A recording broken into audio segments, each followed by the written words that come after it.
Donc là, on va voir comment faire un exercice avec un arbre de probabilité quand c'est une situation avec deux expériences à la suite.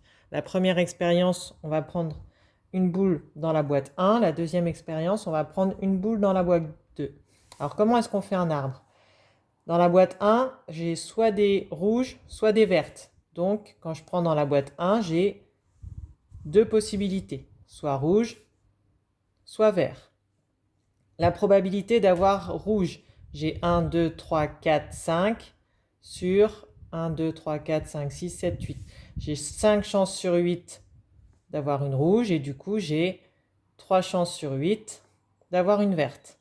Une fois que j'ai pioché dans la première boîte, après je pioche dans la deuxième. Donc soit j'avais déjà une rouge à la première et donc là j'ai ce qui va se passer dans la deuxième, soit à la première expérience j'avais pioché une verte. Donc ici, j'ai soit rouge, soit vert. Et ici aussi, j'ai soit rouge, soit vert. Dans la deuxième boîte, j'ai 4 rouges sur 6 boules. Et en vert, j'en ai 2 sur 6. Donc soit on met 4 sur 6, soit vous pouvez simplifier, ça fait 2 tiers. Là, ça fait 1 tiers. Et là, la même chose, 2 tiers, 1 tiers. Et une fois qu'on a fait l'arbre, on peut répondre aux questions. Quelle est la probabilité d'obtenir rouge puis vert? Donc je fais le chemin, je fais rouge puis vert. Et du coup, la probabilité d'obtenir rouge puis vert, dans ces cas-là, on multiplie les branches. Donc je fais 5 huitièmes fois 1 tiers. Et ça fait 5 sur 24. Donc j'ai 5 chances sur 24 de faire rouge puis vert.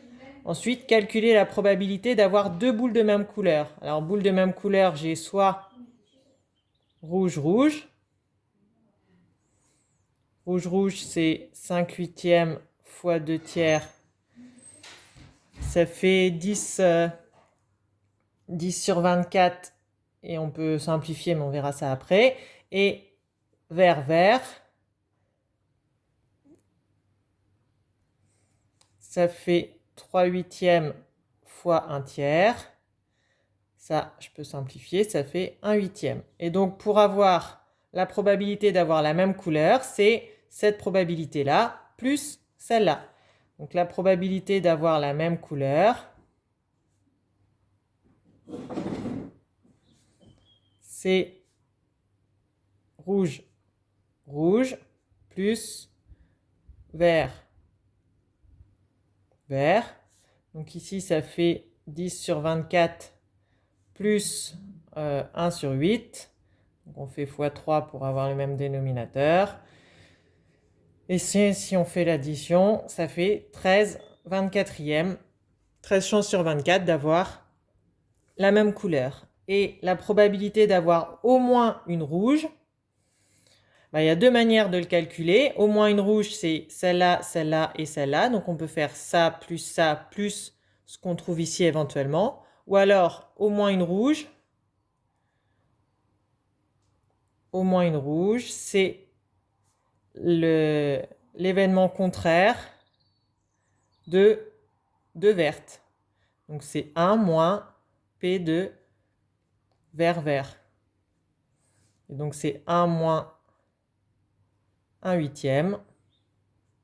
Et donc ça fait 7 huitièmes.